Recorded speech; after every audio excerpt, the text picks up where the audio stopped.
শুধুমাত্র বিরোধীদের হুমকি হুঁশিয়ারি নয়, উপনির্বাচনে জেতার পর হারোয়ায় তৃণমূলের বিরুদ্ধে এবার হামলার অভিযোগ। বিজেপি প্রার্থী বিমল দাসের বাগানের গাছ কেটে জমিতে জল দেওয়ার যন্ত্র ভেঙে দেওয়ার অভিযোগ। রাতের অন্ধকারে বিজেপি প্রার্থীর বাগানে ঢুকে 20 থেকে 25টি গাছ কেটে কৃষি সরঞ্জাম ভেঙে দেওয়া হয় বলেই অভিযোগ।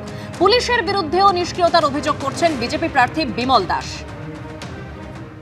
গতকালই হাড়োয়া বিধানসভা উপনির্বাচনের ফলাফল ঘোষিত হয়েছে এবং সেখানে পরাজিত হয়েছেন বিজেপি প্রার্থী বিমল দাস এবং সেই পরাজয়ের ঘটনার পর আজ সকালে তিনি দেখতে পান যে হাড়োয়া গ্রাম পঞ্চায়েতের সদরপুর এলাকায় তার বাড়ি লাগোয়া যে আমবাগান এবং সেখানে অধিকাংশ গাছ কেটে ফেলা হয়েছে এবং তিনি ইতিমধ্যেই হাড়োয়া থানার পুলিশকে জানিয়েছেন।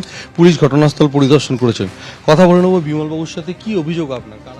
দেখুন, আমি সকালে বাগানে এসে দেখি আমার আম গাছগুলোকে সব কেটে দেওয়া হয়েছে। শুধু আম গাছ নয়, এখানে ছোট ছোট নারকেল গাছ ছিল, তাদেরকে কাটা হয়েছে। সেগুন গাছ, মেহগনি গাছ, টোটাল বাগান ছিল 5 বিঘে।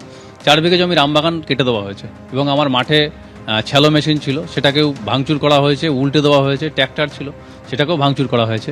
এটা স্থানীয় তৃণমূলের দুষ্কৃতীরা এটা করেছে, কারণ আমি ভোটের দিনকে এই বুথে সন্ত্রাসের প্রতিবাদ করেছিলাম। সেই প্রতিবাদের ফল আমাকে ভোগ করতে হচ্ছে। এটা পশ্চিমবাংলায় প্রতিবাদ করলে তা এটা যারা বিরোধী থাকে তাদের উপরে এটা হামলাটা হয়। পুলিশকে জানিয়েছি, পুলিশ এসেছিল, পুলিশ লিখিত নিয়ে গেছে, পুলিশ দেখে গিয়েছে। আমি লিখিত থানাতে জানাবো। আপনার বাড়িতে?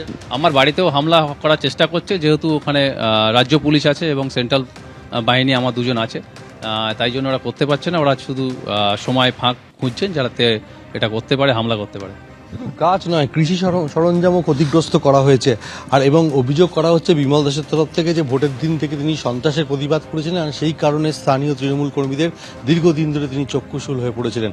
আর গতকাল ফল বেরোতে না বেরোতেই তার এই বাগানে হামলা চালানো হয়েছে। ক্যামেরায় মদন সরকারের সঙ্গে শেখ তৌহিদ ও সমীরণ পাল, এবিপি আনন্দ, উত্তর 24 পরগনা।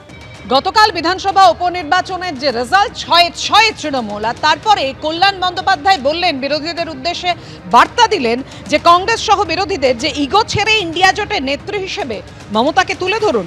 কংগ্রেস সহ অন্যান্য বিরোধী দল তাদের ব্যর্থতা স্বীকার করুক, ইগো ছেড়ে মেনে নিন মমতা বন্দ্যোপাধ্যায় ছাড়া কিছু সম্ভব নয়। বিরোধীদের বার্তা দিয়ে তৃণমূল সাংসদ কল্যাণ বন্দ্যোপাধ্যায় কি বলেছেন দেখুন। মমতা বন্দ্যোপাধ্যায় ছাড়া পশ্চিমবাংলায় কিছু নেই, বিরোধী দলে কিছু নেই। মানুষের ভরসা, মানুষের বিশ্বাস, মানুষের আস্থা হচ্ছে মমতা বন্দ্যোপাধ্যায়। তাই 6-0। আগামী দিনে দেখবেন পশ্চিমবাংলায় কোনো বিরোধী দলনেতাও হবে না, 30টা সিটও পাবে না।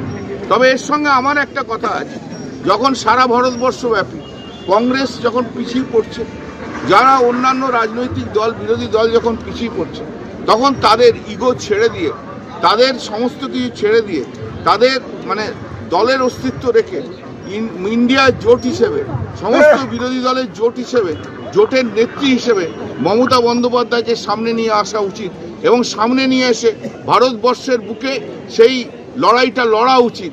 এটাতে কোনো ইগোর ফ্যাক্টর নয়। যারা ব্যর্থ হচ্ছেন তাদের তো স্বীকার করতে হবে তারা ব্যর্থ হচ্ছেন। আমি আপিল করব সমস্ত বিরোধী রাজনৈতিক দলের কাছে যে আপনারা মেনে নিন, ইগো ছাড়ুন, মেনে নিন যে মমতা বন্দ্যোপাধ্যায় ছাড়া কিছু হবে না। মমতা বন্দ্যোপাধ্যায়কে নিয়ে আগামী দিনে ভারতবর্ষে লড়াই করুন।